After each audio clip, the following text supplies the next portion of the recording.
From ancient civilizations to medieval kingdoms to our own modern society, conspiracy theories abound about those in control keeping powerful secrets from the people, from all of us. And while the allegations may vary, the overarching questions remain the same. What are they hiding? Why are they hiding it? And where is it hidden? Secret government warehouses. Where are they? And what secrets do they hold? You can't apply federal laws to a non-existent place. Tonight, an investigation to find out. How do people get in here? We'll travel the world looking for answers. From powerful Washington insiders. Could there be military bases we don't know about? At an abandoned military base in Montauk, New York, with investigator Richard Dolan. We're starting to see the disturbances already. In the skies above the legendary Area 51 in Nevada, with researcher Glenn Campbell. Helicopter 9660 Hotel, you familiar with that restricted airspace 3 miles to your west? All the way across the ocean to perhaps the biggest repository of history on Earth, the Vatican. Can we go into the actual archive then? Our investigation will reveal shocking revelations about secret government experiments on U.S. citizens. We were making human guinea pigs out of civilians. Cover-ups about the existence of UFOs. I couldn't tell them what I was done because it was top secret. Potential evidence from a secret base that may provide proof the government has been hiding the truth about extraterrestrial life for decades. It's certainly not human. It's so unusual. It's like nothing I've ever seen before. We'll speak to informants who divulge details about what's hidden and where. There's thousands and thousands of underground tunnels. And for the first time on network TV, bring you footage purportedly smuggled out of Area 51 of an extraterrestrial. Travel with us on a global expedition to find the truth about secret government warehouses.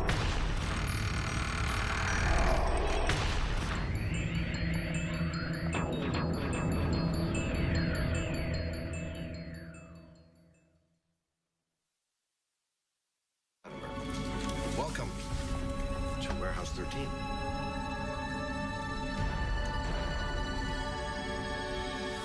The secret government warehouse. It's a concept portrayed in pop culture that has intrigued audiences around the world for generations. What is this place? Officially, K39ZZZ on the North American grid. But I like to think of it as America's attic. In the sci-fi series Warehouse 13, 2 Secret Service agents are sent to a classified location in the middle of the desert. There, they are told they must protect a mysterious government facility full of historical artifacts that have potentially catastrophic paranormal powers. What you're supposed to do is hunt down whatever is threatening to ruin the world's day and neutralize it and bring it here. You're gonna snag it and bag it and tag it. It may seem like a far-fetched idea, but we know there are locations around the world where governments are hiding things. On military bases, in government archives, in underground bunkers. Many of them pertain to national security. But are there other deep secrets inside these restricted areas? What are they doing in Fort Knox or in Area 51? What are they doing in the Vatican that I can't go in and see? The mere fact of refusing to let people in makes the people on the outside question, why are they being shut out and what is actually happening in that secret area or secret meeting? Are there facilities we don't even know about, hiding things we should know about? Some say yes. I believe that there are large numbers of underground facilities throughout this world, a large number of Warehouse 13 type facilities. Everything's in its little compartment, buried away very, very secretly, whether it deals with mind control or UFOs or maybe secret biological weapons or what have you. Secrecy is the norm, not the exception. To answer these questions, we began our investigation in Washington, D.C. We've come to talk with John Podesta, former chief of staff to President Clinton and a longtime advocate for government transparency, to get an inside perspective on just how extensive government secrecy may be. Has the government, in your knowledge, ever gone too far in keeping something secret? I mean, of course the government can go too far and keep it secret, and those habits kind of die hard.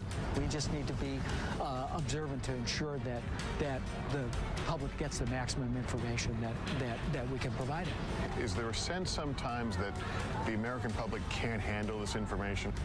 People who are classifying information think the American public can't really handle it or don't need to know it. But I think over the long term, that's really dangerous. I think the American public can handle the truth. But how much don't we know as a society? There are sensitive operations that are kept secret that is critical to the success of those operations. But having said that, there's a lot that's swept into that zone, which for reasons that really are not about security, but could be done because if the public knew, they wouldn't want it being done in their name. One of the biggest sources of speculation is the existence of still classified UFO files. Why has the U.S. not been more forthcoming, opened up more information about UFO sightings, either proving or disproving? I think that's a question that I ask myself. I mean, is there something really in there that the American people couldn't really be made available to? Maybe, maybe it'll seem whatever the government was doing at the time might seem a little silly in retrospect, but so what? I mean, I think the public has a right to know that. While the U.S. government still keeps UFO documents stashed away at a government facility somewhere, other countries are finally coming clean. In 2008, the UK declassified its UFO records. And for the first time, witnesses, including members of the U.S. military, have been able to publicly come forward with their stories. I couldn't tell them what I had done because it was top secret. Milton Torres is a retired U.S. fighter pilot. In 1957, while stationed in the UK, a strange assignment came over his radio. They had informed me that this was going to be an active firing mission. Then they said, this is an unidentified flying object. We want you to shoot this thing down. When Torres reached the designated coordinates, a giant object appeared on his radar screen. It was doing maneuvers that I couldn't follow. It would stop and then take off, right angles. I got in, within 20 seconds to go, when all of a sudden it just disappeared. I mean, it took off something like 10 times the speed of sound. This is faster than anything we have on the drawing board. I was afraid for my life. Torres returned to base and was ordered to never reveal what he saw in the air. They said that this mission has been declared top secret. You're not to discuss this with anyone, not your wife, not your commander, not anyone. If you violate top secret instructions, you can go to jail. To this day, Torres does not know what it was he saw on his radar screen, but he has his suspicions. I don't think we're alone. And whoever built that machine knew a hell of a lot more than I did. Could stories like Torres's still be under lock and key within the U.S. government's UFO files? Even some politicians believe the answer is yes. Former Arizona Governor Fife Symington, who witnessed the unexplained Phoenix lights, believes it was a UFO and that it was covered up by the U.S. government. I witnessed a massive delta-shaped craft that silently navigated over North Phoenix. We want the United States government to stop perpetuating the myth that all UFOs can be explained away in down-to-earth and conventional terms. And Ohio Congressman Dennis Kucinich says he witnessed a UFO as well. Congressman Kucinich, did you see a UFO? I did. It was unidentified flying object, okay? It's unidentified. I saw something. Does the government know something about alien technology that it isn't telling us? I am convinced that our government has physical evidence, has answers, has information pertaining to the actual existence of UFOs. Many believe if there is evidence of UFOs, it is held deep underground here at the remote Air Force Base in Nevada, commonly known as Area 51. The heavily guarded base is so shrouded in security and mystery, it wasn't even acknowledged by the government until 1994. Even today, it is hard to sort out who officially oversees it. We filed a written request for access, but weeks went by with no reply, so we decided to call. We put in an official request to film at the government facility at Groom Lake, also known as Area 51. I do think that there is some merit to be able to get onto a base such as yours and see what actually is there and what kind of programs taxpayer dollars are paying for. Thank you so much. Bye-bye. You said that you would be willing to look at our request. While we wait for a reply, we focus on another location steeped in lore. Camp Hero State Park in Montauk, New York. Author and investigator Richard Dolan heads there to look into claims of covert mind control, time travel, and teleportation experiments conducted by the government in underground facilities. I want to find some kind of evidence to show that there may have been substantial underground activity around here. If we get that, maybe we can have another jumping-off point for a further investigation. From 1942 to 1982, Camp Hero was a military base where servicemen were often on the lookout for enemy planes or submarines. But according to Stuart Swerdlow, the base also had a darker side. He claims that from 1970 to 1983, the government experimented on him at Camp Hero as part of a program he calls the Montauk Project. It was actually begun as a project for mind control, programming, genetic manipulation, and esoteric weaponry.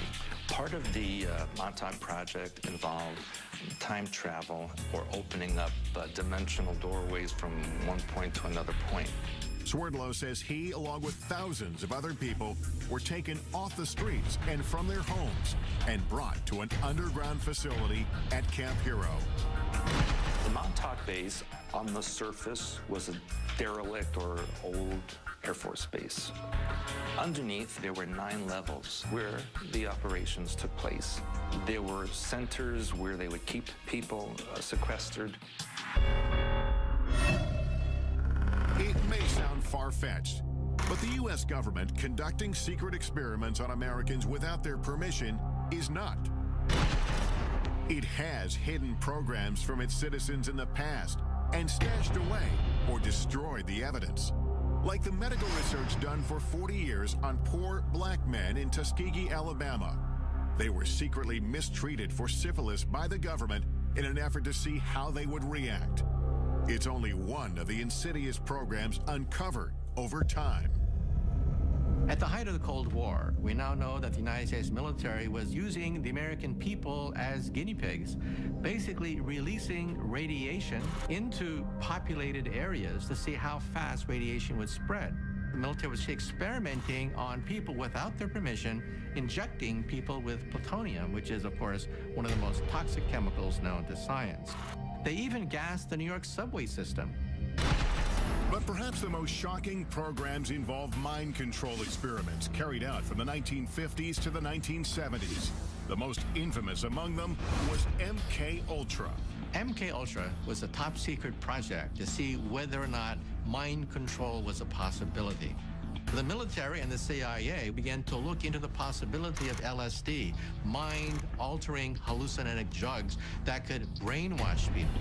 Well, the consequences of this, of course, are enormous because this was uncharted territory. People went crazy. We were destroying people's minds. Retired Army officer Michael Bailey says he was one of the military's test subjects. They said the tests were safe. There was nothing to be scared of. Bailey was stationed at the Edgewood Arsenal military base in Maryland in the mid-1970s after volunteering for what he thought was a program to test uniforms and equipment.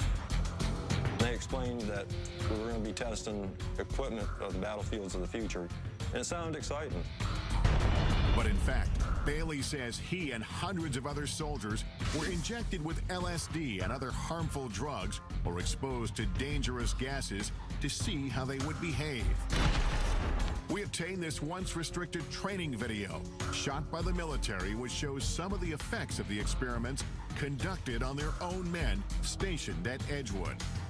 6.5 hours after exposure time, the confused volunteer needed help as he attempted to traverse part of an obstacle course. At this point, hallucinations and other mental disturbances were evident. Looking back, Bailey believes his government betrayed him. You trusted the government, you trusted the Army. It was a bunch of lies. There was a lot of harm done at Edgewood Arsenal. More than 100 of these mind control experiments were conducted at military bases, in hospitals, and at leading universities like Princeton and Harvard. But these programs had some disastrous consequences. There were a number of suicides, a number of unsuccessful suicides. One man who had been dosed with LSD actually tried to commit suicide on his front lawn in front of his children and was in a what's commonly called a flashback state. The truth behind MK Ultra was only revealed in the mid-1970s. All the classified documents were ordered to be destroyed by the head of the CIA. But about 10 boxes of financial records were overlooked, and a small portion of the dark truth was uncovered. The thing about MK Ultra we have to remember is that we have very little information about the specifics of the programs, and that is because most of those records were destroyed. Without comprehensive records about who exactly was involved, some speculate that MK Ultra victims may have changed the course of history. The assassin of Robert F. Kennedy, Sirhan Sirhan, has been speculated for a long time to have been a mind control victim. At Harvard, it's interesting to note, one of the students involved in the experiments there was the Unabomber.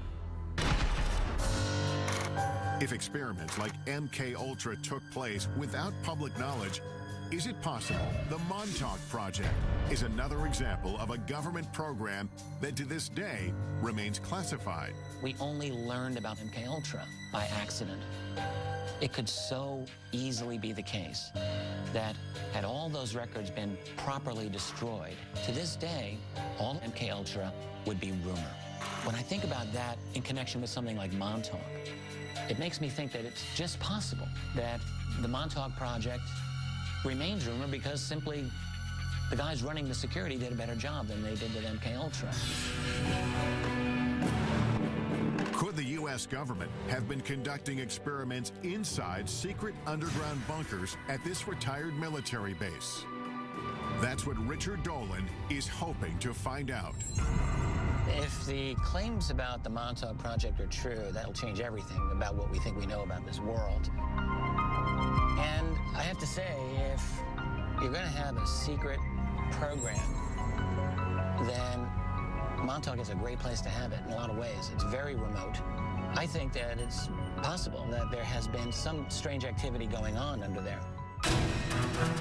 Since the base is now a state park, we asked park officials for permission to access any underground areas. But they said they are not aware of any tunnel system in Camp Hero. Dolan has heard otherwise. I'm told that there are interesting structures in this area. Tunnels I've read about.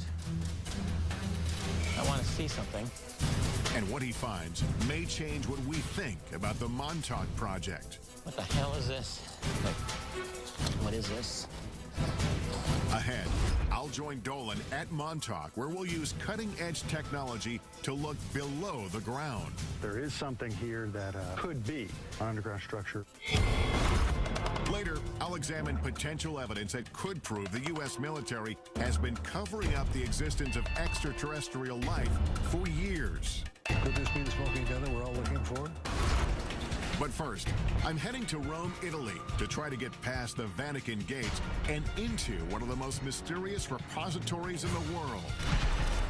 The Vatican Secret Archives. No one knows exactly what secrets are in the Vatican archives. They are so huge. All this when Inside Secret Government Warehouses continues.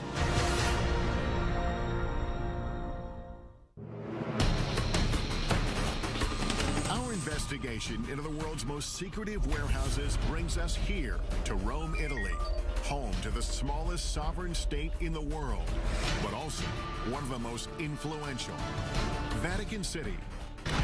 It is the headquarters of the Catholic Church and its 1 billion followers. And although its government rules over only 108 acres of land, the reach of its power has extended around the world.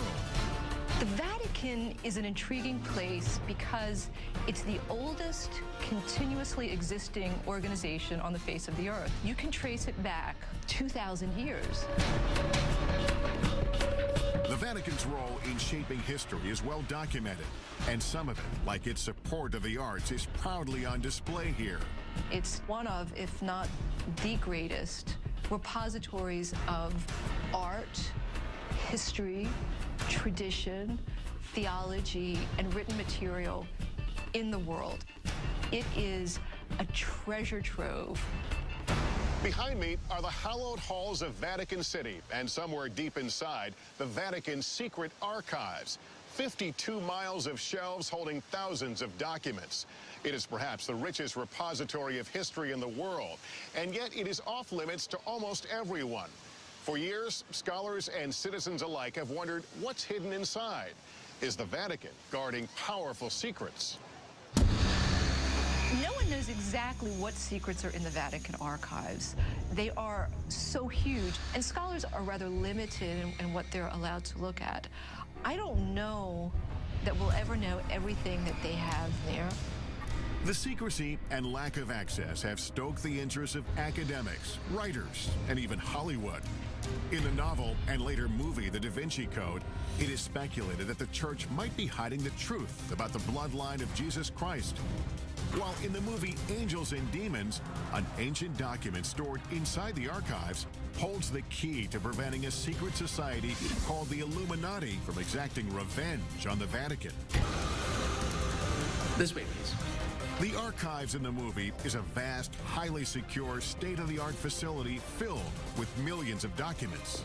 The chambers are hermetic vaults. Oxygen is kept at lowest possible levels. There's a partial vacuum inside. Could the real Vatican secret archives be a facility like this one? And could there be documents inside pertaining to explosive subject matter the church may want hidden? Like prophecies about the apocalypse, evidence of a supposed bloodline of Christ, exorcisms, or secret societies. Information that might alter our understanding not just of the church, but of history. Recent discoveries tell us yes. Vatican archivist Barbara Frale found a document buried inside that is key to understanding the Pope's role in the execution of the legendary Knights Templar. Many people believe that Pope Clement V led the investigation into the Templar Knights and disavowed them and led to their downfall. You have found a document. What does that document tell us about the story?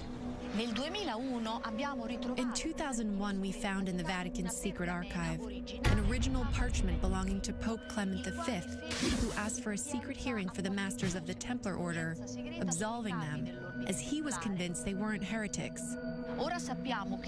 Now we know that the Church never condemned the Templar Order, and that it was the King of France's act of violence and abuse to cause the closure of the order. Because this document was filed in the archives in a strange way, its existence remained unknown for hundreds of years. This makes me wonder, could there be other documents about other important pieces of history that have not been found? There are still millions of documents which are yet undiscovered in the Vatican secret archive. So what else might be hidden unintentionally or intentionally inside? Much of the speculation about what is intentionally withheld is about end-of-the-world prophecies, like the famous Third Secret of Fatima. It is one of the most well-known and important prophecies to Catholics around the world. The story goes that in 1917, a vision of the Virgin Mary appeared several times to 3 small children near Fatima, Portugal. Today, a site where thousands of the faithful flock each year. During her visits, the vision is said to have shared 3 secrets about the future, but the Vatican only revealed the first 2. The first one was a vision of hell. The second one had to do with the end of World War I and the beginning of another great war shortly thereafter if Russia wasn't converted to Catholicism. But the third secret was with hell, leaving some, like Fatima researcher Christopher Ferrara, to wonder what it said. In 1960, for reasons unknown, the Vatican let it be known that the secret was going to be placed under seal forever. But on June 26, 2000, the Vatican finally relented under mounting pressure and published a vision. The announcement of a third secret made international news. For years, people speculated that the third secret was actually a prophecy about the end of the world. Today, before 500,000 followers, a Vatican official revealed the secret. The vision showed a bishop dressed in white, shot down by a burst of gunfire. According to the Vatican, the prophecy of the third secret was fulfilled on May 13, 1981. That's when the Pope, interpreted as the bishop in white, was shot here on St. Peter's Square as he waved to the faithful from his vehicle. But there are those who don't believe that explanation. They believe the real third secret may still be hidden inside the Vatican, and that it contains an even more startling revelation. A revelation about a global crisis. The secret involves a crisis in the church and some kind of apocalyptic scenario that affects every man, woman, and child on the face of the earth. I've been granted rare permission to enter the archives with our cameras to see what's inside. The first thing I'm shown is kept in the head archivist's office, and it exemplifies the kind of rich history that's stored here. Explain what this document is we're looking at. This is the letter addressed to Clement VII from the Lords of the English Parliament, in which they ask the Pope to annul the wedding between Henry VIII and Catherine of Aragon. This led to the Church of England breaking away from the Catholic Church, did it not? Si. But not all the documents get such a grand display. Most of them are buried deep inside the main archives facility.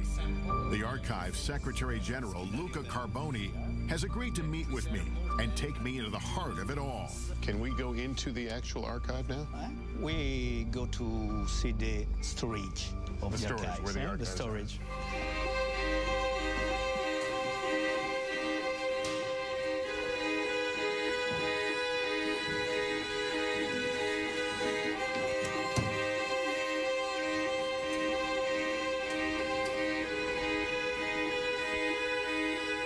We arrive at the main facility, and I'm instantly overwhelmed by the massive number of files that are before us. We are standing amid the history of the Catholic Church, but this is also an important part of the history of the world, isn't it? The Vatican Archives is important in the world, unique because we preserve a continuous chronological space of over 800 years, from 1198 onwards. Documents as varied as records of medieval families to letters from the brilliant astronomer Galileo, who had famous battles with church leaders of his time, live on these shelves. So you have a correspondence from Galileo. We have a simple letter to a cardinal from Galileo. So that's Galileo's signature. Galileo's signature from Florence in the 18th of December 1628.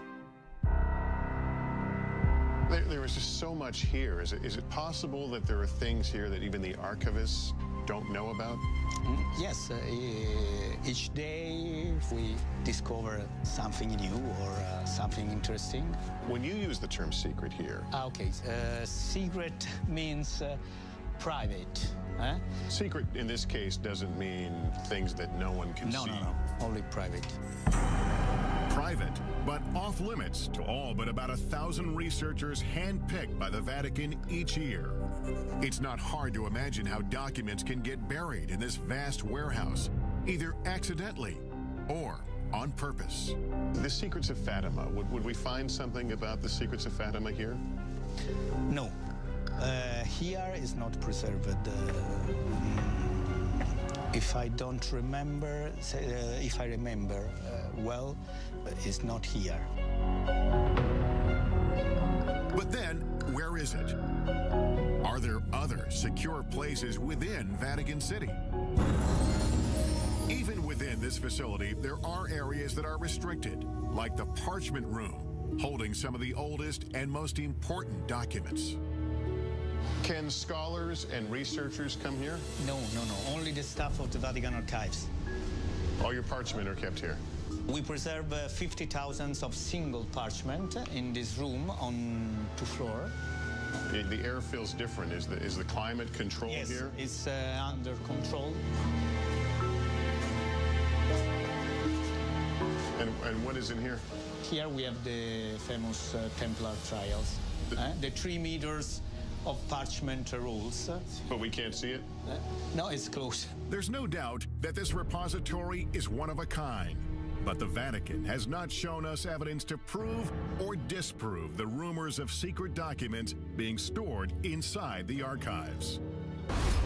So we're headed to Montauk, New York, to look for clues into claims of underground mind control and time travel experiments.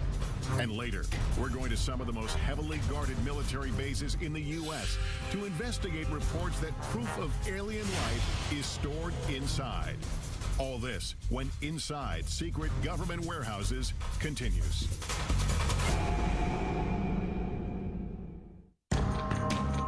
We're on a quest to uncover the world's most elusive government warehouses and the secrets that may be buried inside. Our investigation returns to Camp Hero State Park in Montauk, New York. We're looking into claims about the so-called Montauk Project. The story goes, the radar tower behind me was once the epicenter of the Montauk Project's dangerous mind control experiments, and that 9 subterranean levels beneath the tower housed top-secret technology that transported thousands of people through time and space.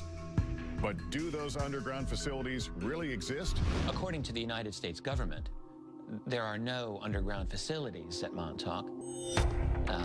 Of course, you have to bear in mind that the United States government does almost certainly have many underground facilities that they don't wish to acknowledge. Author and investigator Richard Dolan has agreed to meet me at Camp Hero to take a closer look. Can we establish there's something underground? The thing that I've been thinking about is it's impossible to establish the veracity of the claims of the people themselves, but if we can bring some kind of instrumentation to take a look below the ground, I'm thinking ground-penetrating radar, we might be able to find out one way or the other if there's anything that we can notice. At least confirm some parts of the story. According to Stuart Swerdlow, he, along with thousands of others, were brought here to be programmed or mind-controlled. I was subjected to many types of experimentations, interrogations, indoctrinations. I was used in the time travel experimentation. To do this, Swerdlow says he was sequestered in facilities directly beneath the old radar tower. Deep underground, he says, there were 9 levels of rooms, and within those rooms was a device called the Montauk chair. Looked kind of like a dental chair that the person would sit on. There'd be a headset that would go over them. There were huge computer banks around that location. And there would be the psychic who would be sitting in the chair and generate thoughts electromagnetically into this device, which could be amplified and stored on the computer so that it could be amplified and transmitted. But mind control wasn't the only concept being tested at Montauk, Swerdlow says. According to him, they were also experimenting with time travel and teleportation using strange technology. It's like a huge mirror frame And in the frame, there is technology that creates vibrational frequencies that can match points in time and space. And you literally walk through. And that is how they transported people from Montauk. If Swerdlow's claims are true, it would completely change the way we see the world. Up to this point, time travel and teleportation have simply been concepts explored in pop culture, in movies like the Philadelphia Experiment and Back to the Future. But were teleportation and time travel experiments like these taking place at Camp Hero? We asked the military about the existence of these experiments and underground spaces at this former base. After speaking with several different departments and officials, we still didn't get a clear answer. But theoretical physicist Michio Kaku says time travel and teleportation are not possible with current technology. Claims about the Montauk Project talk about teleportation, time travel. But let's be blunt about this. The United States military, the most powerful military on the planet Earth, simply does not have enough energy to bend space and time into knots. Still, we know the government does have a history of experimenting on unwitting Americans, especially with mind control. So we've brought in the latest technology to help us determine if there's anything underground here. Jamie Harmon and Dan Welch are ground-penetrating radar technicians. The technology they have should be able to detect anomalies underground. I know this is ground-penetrating radar, but explain to me what you can do with this. This orange box here, this is the radar pulses going down into the ground. When they meet something with a different material property, like stone or something metal, we'll get a reflection, which will bounce back to the surface. So if you see a man-made tunnel or something, it would show up pretty clearly on that? Mm-hmm. You know, it takes a little interpretation, but it will show up on the screen. Today, the area around the radar tower is completely off-limits, fenced off with warning signs. The park says it's because of concerns about falling debris, but Swerdlow says otherwise. The reason there's a fence around the radar tower is because underneath there is the main part of the Montauk base. They don't want people going in there. The entrance is sealed. But the park has granted us rare access to the restricted area surrounding the radar tower, with a stern warning not to get too close to the rusting satellite dish. It's pretty strong reflection. Our time here is limited, so we decide to split into two teams. Dolan goes to do a quick pass with his Geiger counter to see if there are any anomalies around the radar tower. It's basically reading at just under 10, which is very low. When he finds nothing strange, he goes to search for potential entrances into any underground spaces. Meanwhile, our ground-penetrating radar team gets to work surveying the area beneath the tower. Turn ourselves around here. And right off the bat, we start to get some strange readings. So, yep, we're starting to see the disturbances already. This is the very beginning of what we were expecting to see for the anomaly. So we know it starts here. Yep, and it's pretty strong. And we're looking at about 10 feet in depth. This being the surface here, so it's a very distinct start to it. Yeah. Mm-hmm. In the meantime, Dolan is canvassing some of the surrounding wooded parts of the park. According to Swerdlow, there's an entire network of underground tunnels throughout the area. On the old base, you do see manhole covers or just even entrances that are covered by metal plates. Allegedly, some of them, they say, are for sewer systems or rainwater draining and that kind of thing. But those were once escape hatches for the underground area. This is one of the many manholes that's said to be in this area. Got some water. There's a water pipe here. A ladder going down. It looks like it's been backfilled. All right, I'm gonna regret this, I'm sure. I want to see how deep this is. I don't know if they could have been designed as a water drainage. Maybe there's a lot of water usage at that facility. Why do you need a ladder going into a water drainage hole? Dolan finds several of these uncovered manholes, but they lead no further than 7 feet down. So he returns to check on me and the GPR team. and we are getting compelling readings. We did a number of passes right around this area here, and down about 10 feet or so, it looks like we're getting the surface of something interesting. But you're also seeing it's rather flat. Mm-hmm. It does have a nice flat surface to it. So, given this area here, the topography of this hill, how it slopes down, if something was flat, it might be more evidence that it could be more man-made. In other words, it appeared that it could be a roof of something that even went below. Sure, could be the top of top of an underground chamber. It's the most compelling evidence. Well, it's about par for the Montauk mystery because it gives us a little bit of something, but not enough to really say yes. But here's the deal: it's about 10 feet below us, and if there are 9 levels, apparently we would only see the top level. That's correct. Yeah. So there's no way of knowing what would be beyond that. What the GPR technology has uncovered may be just a first step to determining if there's anything underground. But without the park's permission to start drilling, there's no way to be certain. But that doesn't mean our investigation ends here. We still have one more place to look for proof of underground facilities in the area. The tunnel systems that exist under the town of Montauk and Montauk Manor still exist. These locations have tunnel systems that go towards the Montauk base. We've come to the Montauk Manor, an old hotel built in 1927, to see if we can find these supposed underground tunnels and whether they lead to Camp Hero 5 miles away. So what is this place? These are the access tunnels, like the foundation of the Montauk Manor, and building 27. And the tunnels go for quite a ways. Jimmy Hackett works at the manor and has been exploring these tunnels for decades.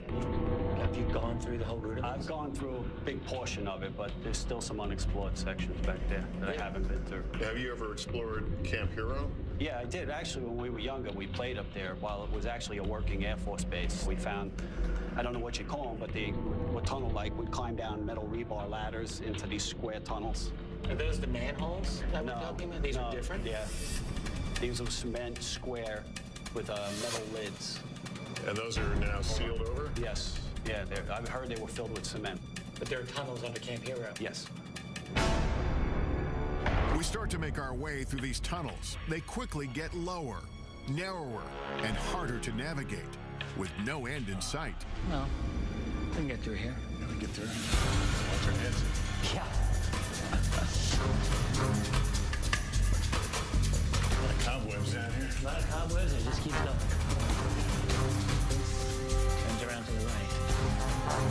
Oh, great. This will go on forever. Okay. Come on up here and take a look at this. We finally get to a point where it is no longer possible for 2 people to keep moving forward. He's gone ahead a little bit to see exactly how far it really goes. I can't believe it goes this far. Neither of us can figure out why you would have a crawl space of this length under this building. Richard, can you hear me? My way back here. I couldn't find the end of it. I'm here. It's very, very long. And one end is a dead end, but then it branches off and it goes into several different directions. I could imagine people getting temporarily lost down there anyway. I think as far as either of us goes right now? I think so, yeah. These seemingly never-ending tunnels add another dimension to the Montauk mystery and keep the story alive. We may never know the truth about the Montauk Project or about what may have taken place here at Camp Hero. What we do know, of course, is that military bases here in the U.S. and around the world are ideal places to hide classified projects.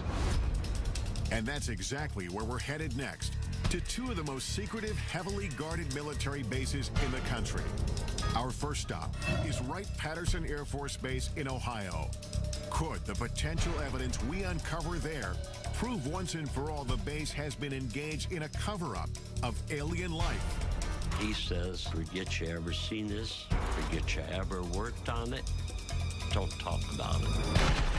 And later, we'll head for the skies in an effort to get the closest look possible at Area 51, where alien technology and life is said to be stashed away. All this when Inside Secret Government Warehouses continues.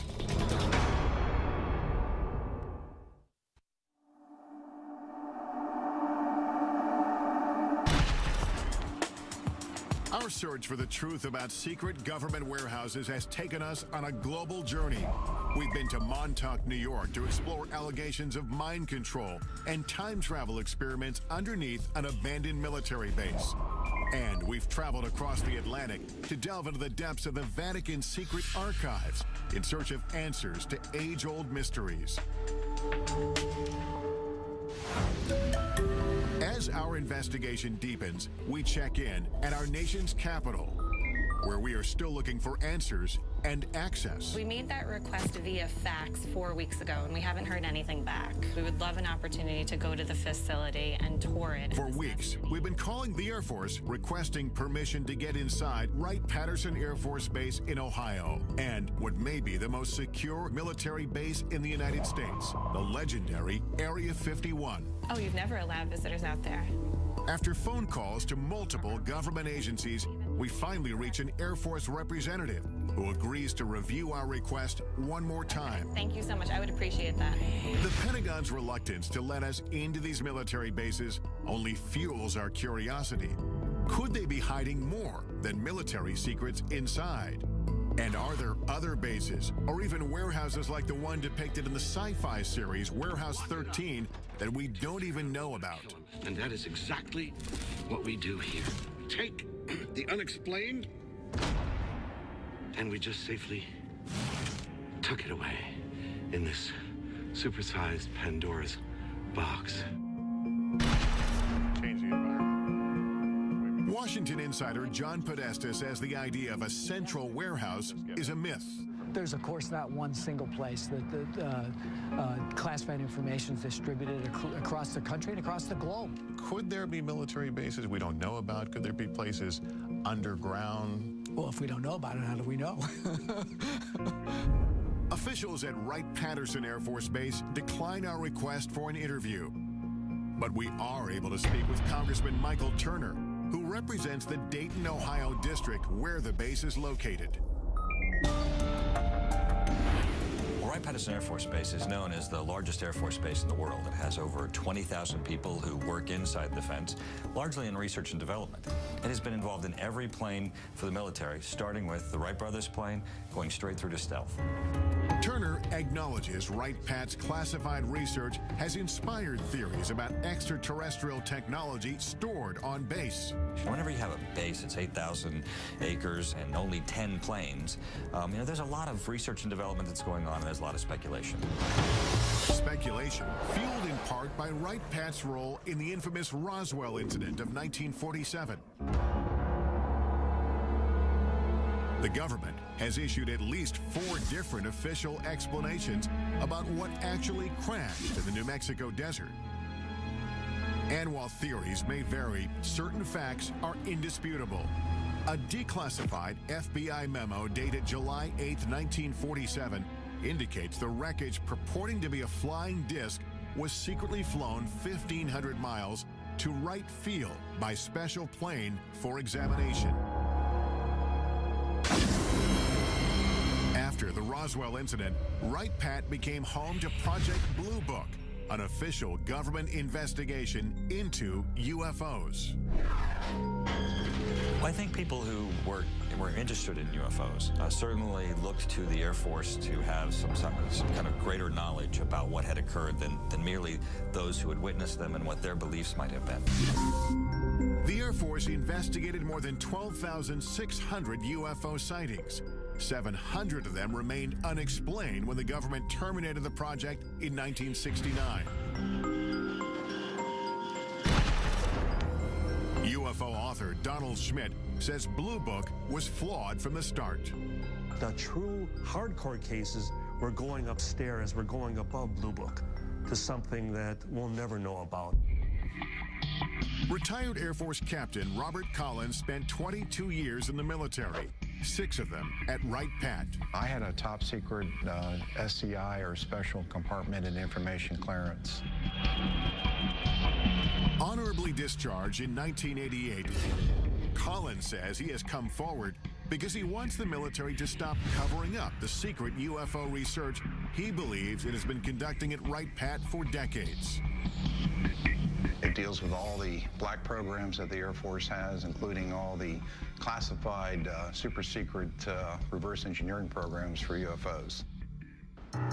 There are witnesses who support Collins's claim and say they had access to extraterrestrial evidence on the base. According to one account, officials at Wright-Patt revealed the Roswell wreckage to an elite group of men from the prestigious Air War College who were sent there on assignment. Among them was a lieutenant colonel named Marion Magruder. He said they were trying to determine whether they were going to make public something that had recently happened. A fighter pilot in the Second World War, Magruder, known by his combat moniker Black Mac, was no stranger to military operations. But this mission was unlike any other. It was so highly classified, he only revealed it to his family 50 years later when he was dying. He said, I want to tell you that we're not alone. Magruder spoke vividly of a shocking encounter with an extraterrestrial being. He had quite a bit of empathy for him, and he said he was more humanoid than alien, but he had a much larger head, larger eyes, long, slender arms, thin little legs. He appeared to my father to be very sad. Magruder struggled silently with what he saw until the last days of his life. My father said we killed him because of the experiments and stuff. That had an incredible impact upon him. And it may be that his memories weren't all that haunted him.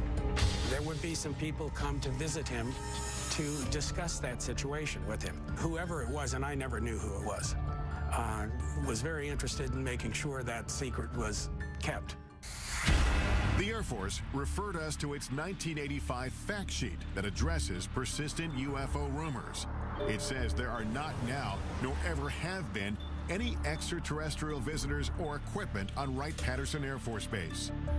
Yet, over the years, questions have grown, suspicions sparked by testimony from former employees, including Robert Collins, who says underground facilities are strategically hidden throughout the base. Never find it unless you knew where to look.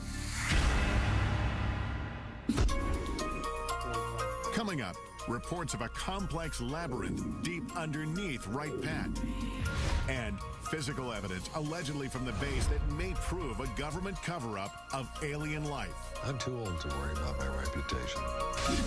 And later, travel with us to the Nevada desert for an unprecedented investigation into Area 51.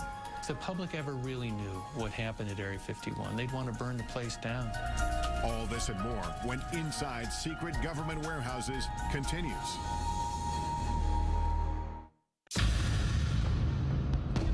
We've come to Wright-Patterson Air Force Base in Dayton, Ohio to investigate the truth about what may be hidden inside. Is this base ground zero in a government conspiracy to cover up evidence of alien life? Many UFO researchers believe so. They have the proof. They have the physical evidence. To this day, everything still points to Wright-Patterson Air Force Base. According to retired Air Force Captain Robert Collins, the next building is 620. These civil engineering drawings show entrances to a massive complex of tunnels and vaults located under the base, which leads to a set of stairs. Combining data from 25 years of research with information leaked to him by unnamed sources, Collins describes what he believes he's under the surface.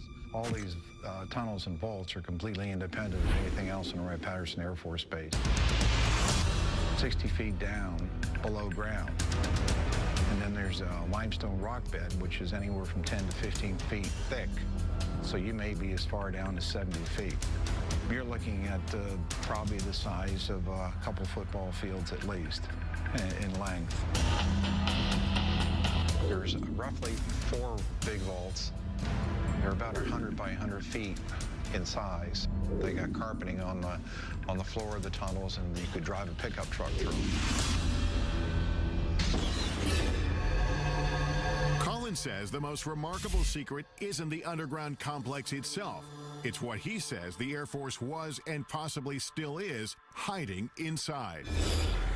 The things that were stored in these vaults were, of course, bodies, alien bodies, all the cryogenic equipment used to support and maintain and preserve those bodies, and medical examination tables and biological testing equipment. The Air Force denied our request for an interview with a representative from the base. But local Congressman Michael Turner says plenty of classified information is at Wright-Patt, and it's all with good reason.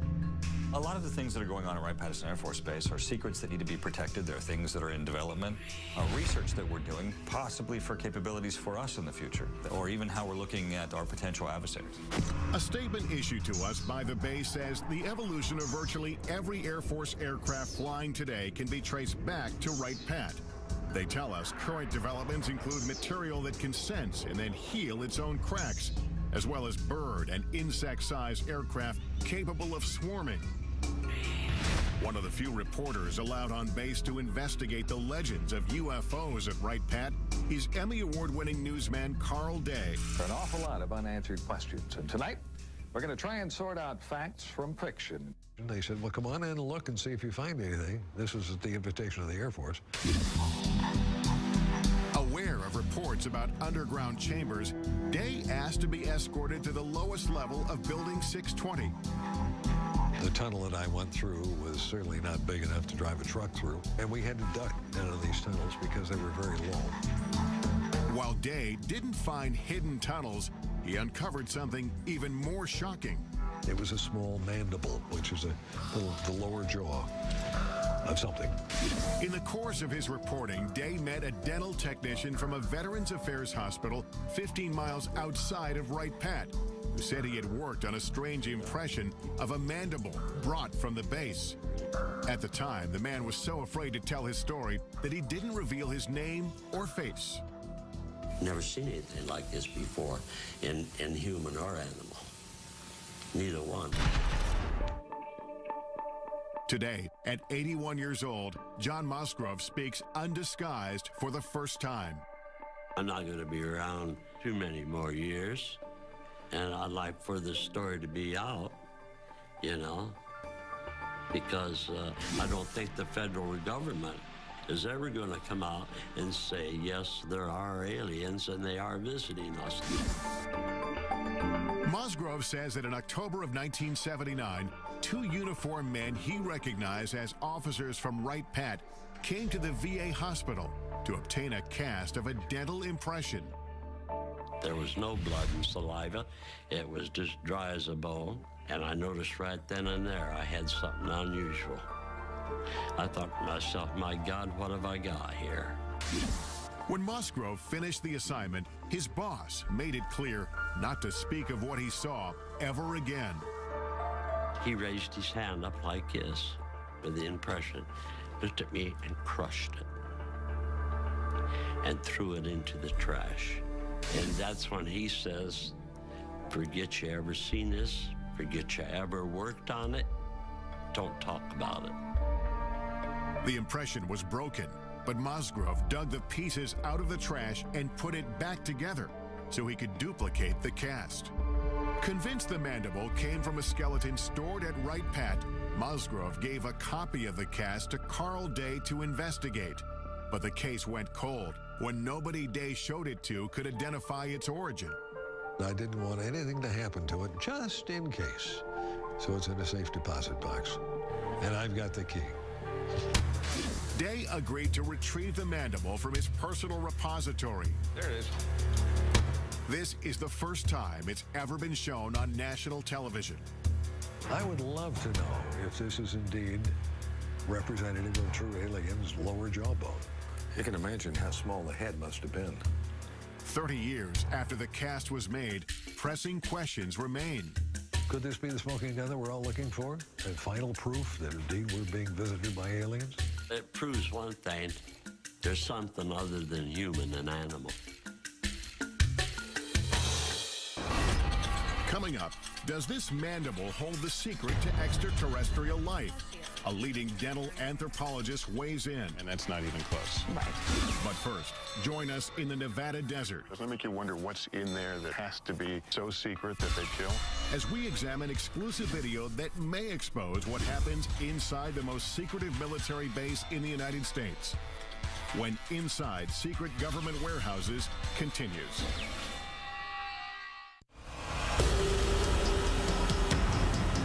Our global journey leads us to one of the most mysterious military facilities on Earth. The legendary Area 51. Area 51 is a black facility, which means it was created to deny its very existence. You can't even approach it. It's so heavily guarded. So it's really hard to know exactly what the government is doing.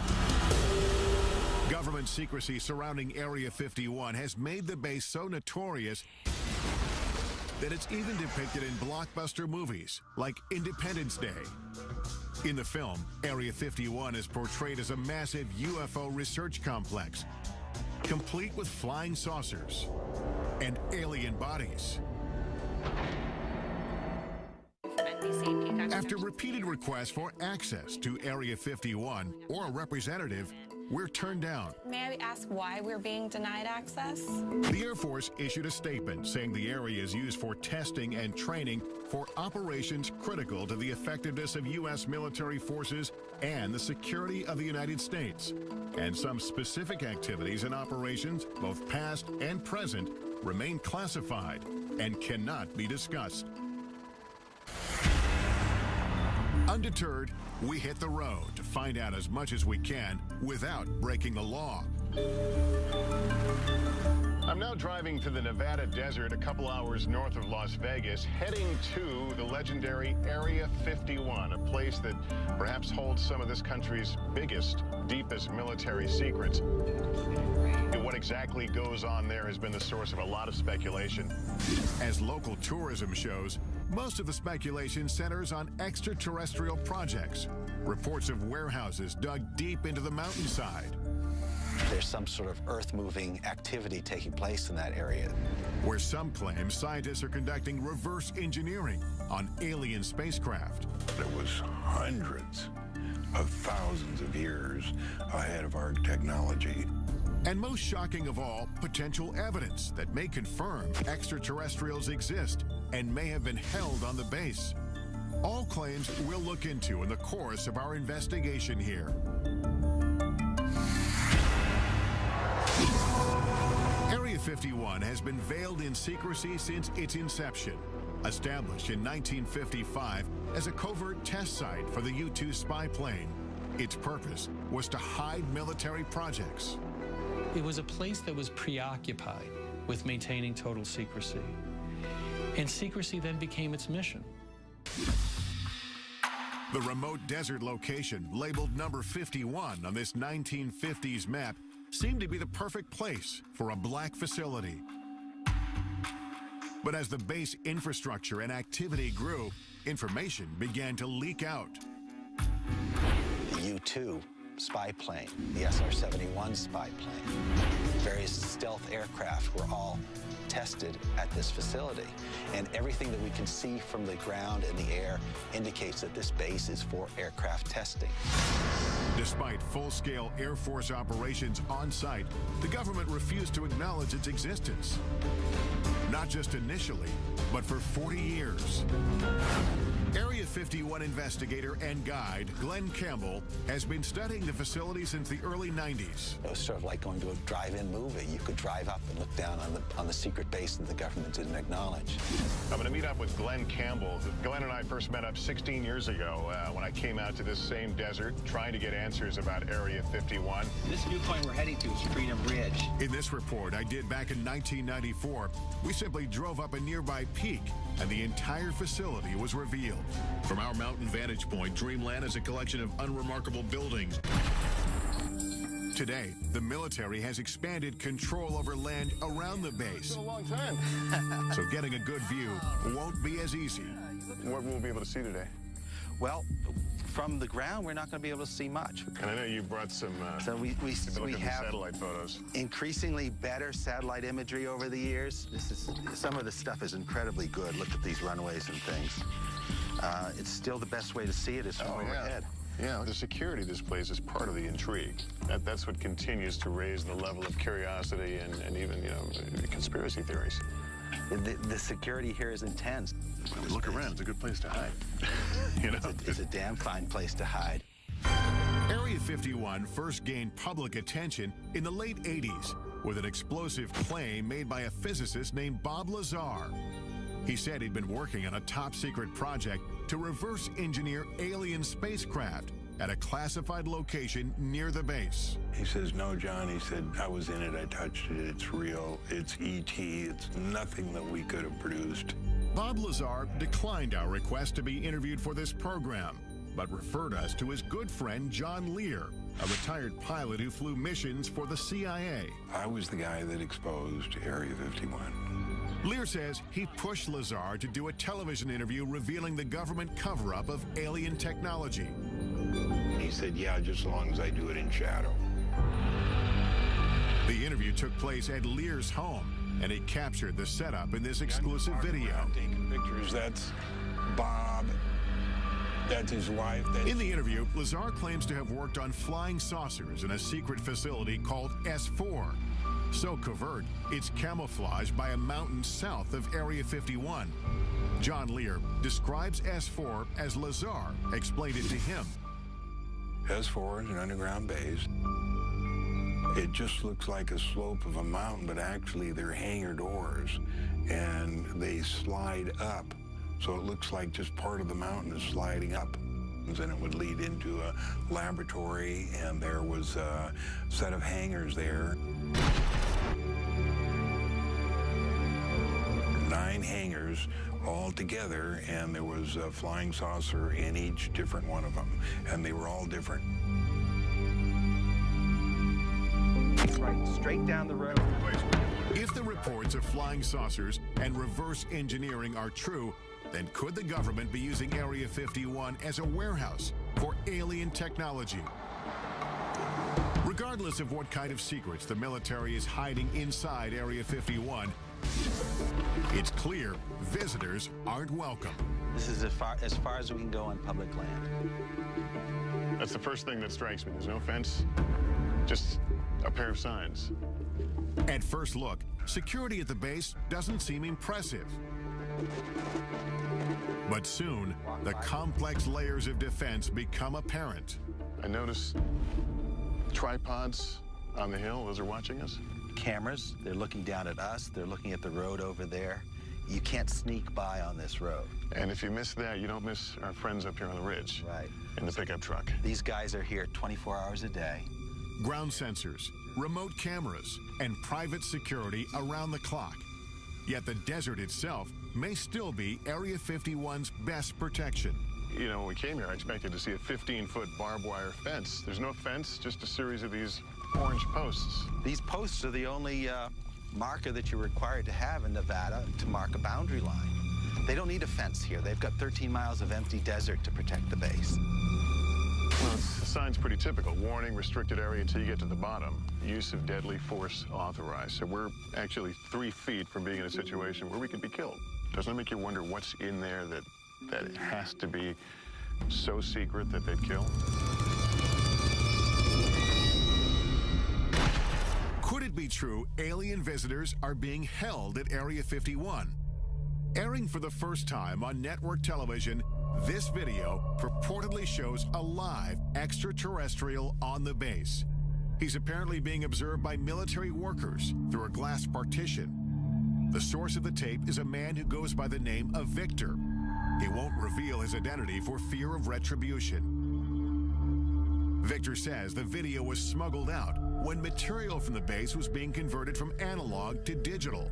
He discussed the video with an altered voice in this 1996 interview. Approximately twice a month, they sit it down for a session that generally lasts from 3 to 5 hours. Victor claims the alien arrived on Earth in 1989 and was subject to regular interviews. In this session, He says the alien becomes distressed. Like he's checking for hemorrhaging around the eye sockets and in the nasal cavity. Victor believes the alien died in the mid-90s. We have no way to verify whether the video is authentic, but we'll take it to a creature effects expert in Los Angeles to test its plausibility.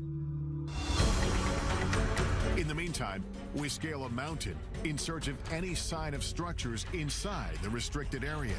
Point is to hug these orange markers. I haven't even seen the orange markers. There's but we know the orange markers are to our right here. We're losing daylight and only have orange posts to guide us. One wrong step into the invisible border means we could be arrested. I see a structure off in the distance. What are we looking at there? That's the actual guardhouse. That's the actual gate within the Nellis Range. So if you were to keep driving on the road past those signs and you got to that guardhouse, you'd be arrested immediately. We continue to climb upwards until we can't go any farther. Well, this is as high as we can get. It looks like we're at the end of our journey because I see what do you call them, camo guys? Yeah, the camo dudes. Are here. That's some orange markers here. This is as far as we can go. This is where the border changes. I think our only option is to get in the air during daylight, and maybe I'll be able to get a glimpse and get some idea of what's in Area 51. But we're going to need daylight and a chopper. Yeah. Coming up, join us in the skies above the Nevada desert as we take you as close as you can get to the most infamous military base in the country. We now know who we are and where we are. That's correct. Is Area 51 the epicenter for a cover-up of alien life?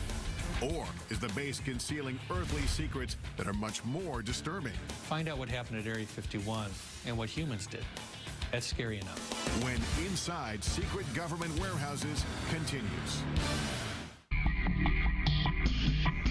The only people who know what happens inside Area 51 are the employees, and their identities, even down to the cleaning staff, are kept secret. That white bus with the darkened windows, we're told, ferries local workers from around Area 51 who come here to work each day.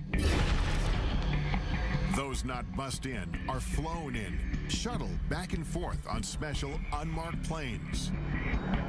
They fly on a private airline known over aircraft frequencies as Janet every morning from Las Vegas to Area 51.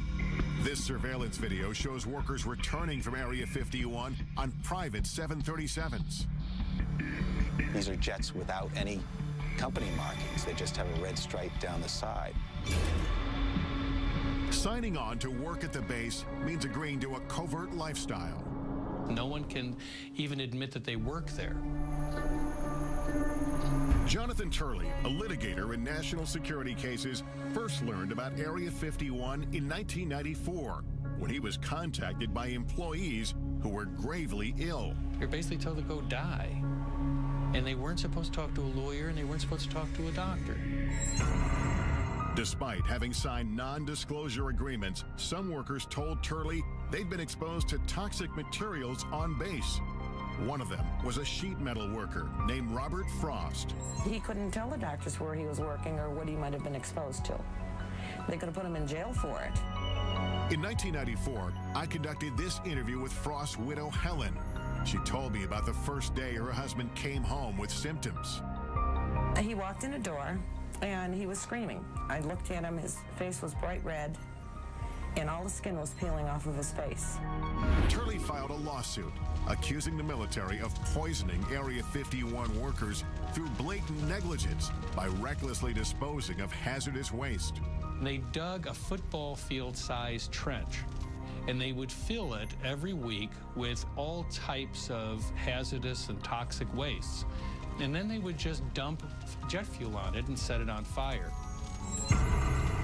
Though the base was operating in secret, Turley says the impact on some workers was difficult to hide. Many of them developed a strange condition that looked like fish scales on their body. This was taken just before he quit in March of '89.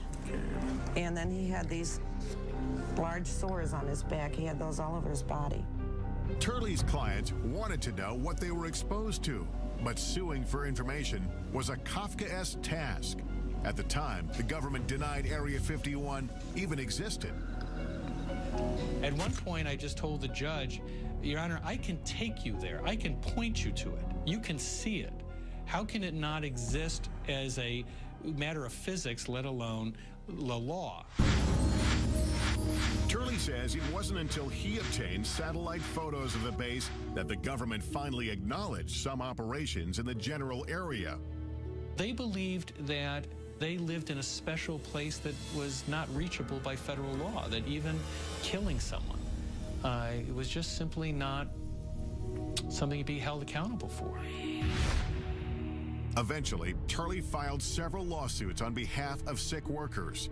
The legal battle lasted for 9 years. Some of his clients died during this time. The lawsuits succeeded in prompting the government to start conducting environmental inspections on the base as required by law. And as a result, the court found one of the cases to be moot. Another one was dismissed for reasons of national security.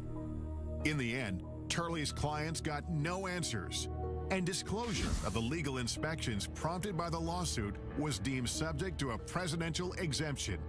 This means they can be kept from the public, and they have been to this day. This is a failure of immense proportions. It goes not just from the Air Force command at the facility, but extends all the way to the president himself. These were Americans. They had to be protected from their own government. Turley says all the stories about aliens at the base have provided the military with an ideal smokescreen. If everyone's looking for some galactic presence, they're not looking down on Earth for simple crimes. And so the government never really did try to kill the alien stories. They just wanted to kill the crime story. And so, public interest in Area 51 and its alien legends has endured. Tourists come from all over just to get a glimpse inside the border. There's all the signs and all the cameras watching you up in the hills and the guys in the trucks. It's like, okay, what do you really not want us to see that's back here? Like, what is it that you want hidden so well? Major land restrictions in the 1980s and 1990s have closed off nearly every reasonable land-based vantage point into the facility. So we concoct another plan. We really couldn't see anything from the ground, but we have another option. We've hired a helicopter, and we're going to go up and try to skirt around the restricted area and see what we can see. Campbell, pleased to meet you. The sky is also now the focus for investigator Glenn Campbell as he prepares to monitor activity in the restricted airspace above the base with high-powered surveillance cameras. I have 3 cameras recording 72 hours worth of video. These 3 specialized cameras will record continuously and capture anything unusual overhead, day or night. The idea is have Bald Mountain on one side, have this small peak on the other side. What's nicer? As we await the results, I head off to do some aerial surveillance of my own. All right, I'm Tom. It takes several calls before finding a pilot willing to take us anywhere near Area 51. Well, these are restricted areas, and why they're restricted areas, they don't tell us. How close can we legally get? Well, it's recommended that you don't get closer than about 2 miles to the border. Are we going to tell them what we're doing? No, we're not going to tell them. We're just going to tell them we're going to be doing some flying, looking the area over if they ask. Let's do it. Okay, here we go. Squad 4373 and ident. 4373 with an ident for 9660 Hotel. They now know who we are and where we are. That's correct. During our ascent, we overhear communications between air traffic controllers and the unmarked government commuter jets. Janet 267, Nellis control radar contact, maintain 15,000. That airplane he's talking to is one of the Janet airplanes, like an aerial bus service. Once we've flown over the highest mountain, Area 51 creeps into view. I can actually see it from here. We're probably about 10 miles from the border. But just as soon as the base is within sight, a warning comes over the radio. Helicopter 9660 Hotel, you familiar with that restricted airspace 3 miles to your west? 9660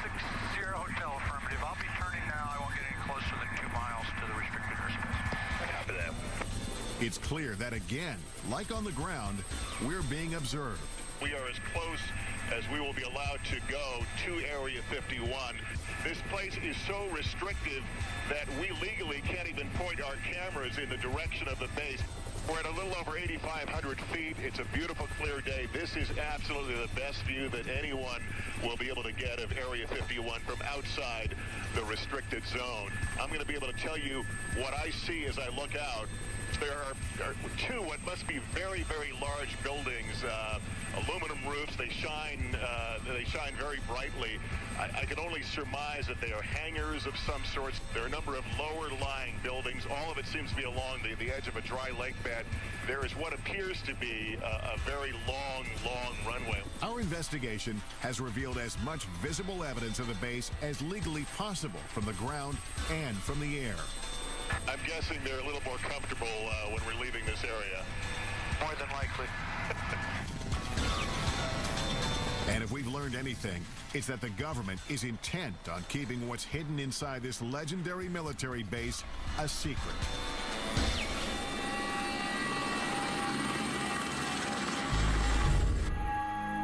After 72 hours monitoring the sky, our video surveillance captures some anomalies. An eerie desert storm sweeps through the area. A bright light floats along the horizon after dark. And then we discover this glowing disc in the corner of the screen. Upon examination, the light turns out to be a car driving on the desolate road. The disc, however, remains unexplained. Campbell says it could be the moon. When you come to the desert and you look up at the night sky, you see more stars than you would ever see anyplace else. When you look up at all those million points of light, you got to be crazy to believe we're alone in the universe. Coming up, our investigation continues as we travel from coast to coast to analyze the evidence we've discovered on our journey. What will the purported alien interview video from Area 51 reveal? And could this mandible support theories of extraterrestrial life? It's like nothing I've ever seen before. Answers coming up next on Inside Secret Government Warehouses.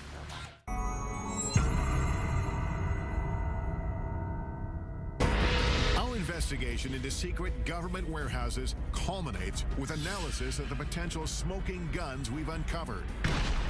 Does this video of an alleged alien interview at Area 51 reveal the truth about life beyond Earth? And could this mandible prove alien remains have been hidden on bases like Wright Pat for decades? We'll explore all the possibilities with top experts, starting with one of the most sought-after creature effects artists in Hollywood. I'm looking for that one piece of footage that is undeniable, that I can't look at or other people can't analyze to death. Kevin Yeager designs creatures, aliens, and humans for a living, most notably Chucky from Child's Play and A Nightmare on Elm Street's Freddy Krueger. Yeager agrees to analyze the video using 25 years of experience in puppeteering and film. The first thing that I saw, was an alien thing that actually looked like it was alive. If you look closely, you can see there's a small little mouth. It kind of looks like it's, pursing and moving like a natural mouth would. It's got big doughy eyes. It's got a big head, and it moves in a pathetic way, and you want to take care of it, and suddenly your heart is involved. Just as Yeager starts to identify with the alien, he spots questionable movement. There's some quick, jarring movements that every now and then see this little jerk bobblehead that happens here. Right there is kind of a jerk bob, and the shoulders move as well. A telltale sign, he says, that the alien is a puppet. It's the head movement that tips Yeager off, and he uses this animatronic doll to explain. Now, if you go slowly, like it was first moving very slowly, you can kind of take all the bobbles out. But then once he began to get kind of tired or go into his sick state, he began to wiggle and jiggle like this, and then that's what it kind of gives it away.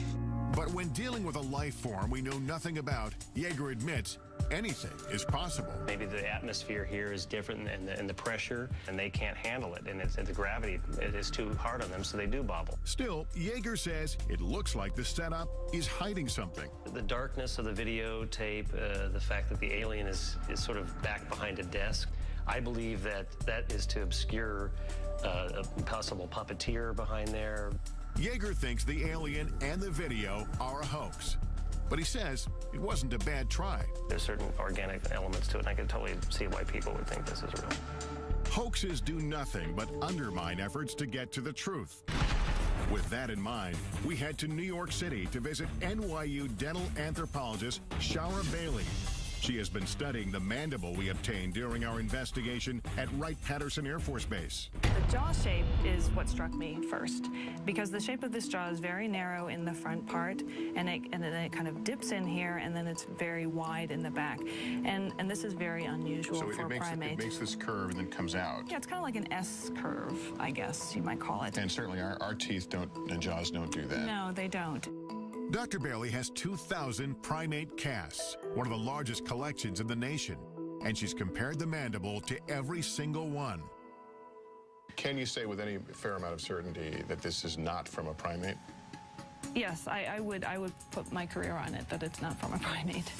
Although Bailey can't match the mandible to anything she's ever seen, her examination of the cast does reveal new information.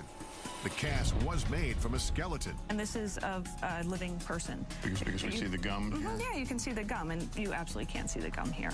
The creature lost its teeth after it died. And there are also crypts. You can see that where the teeth might have been. The remaining teeth show it was an omnivore. It's something that eats both flesh and vegetables. And dimensions of the jaw indicate the size of the creature itself. This is a macaque, but it has a jaw similar in size to this. And so whatever this creature was, it was the size of a small dog. And the skull size would be similar as well to match this? Yeah, there's a very good correlation between jaw size and skull size. The cast has some characteristics that strike Bailey as peculiar, including signs of being scraped with a tool. It's definitely been modified, so that I can tell you. Whether it's authentic and it was modified for some other reason, it's very hard to tell. She also questions the apparent human-like dental pattern, which could disprove the notion that the cast came from an alien skeleton. If we're an alien and evolved on a different planet, totally separate from us, why would we ever expect it to have the dental pattern, the same number of teeth and the same types of teeth as a human?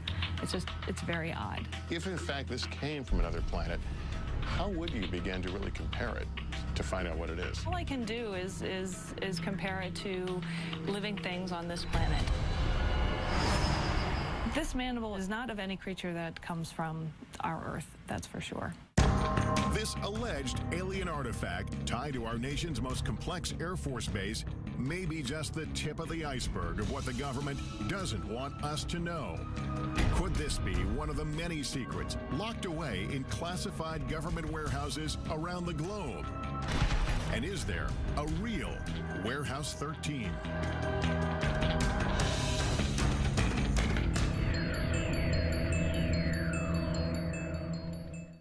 In the end, we can't say for certain what's below ground or hidden behind closed doors.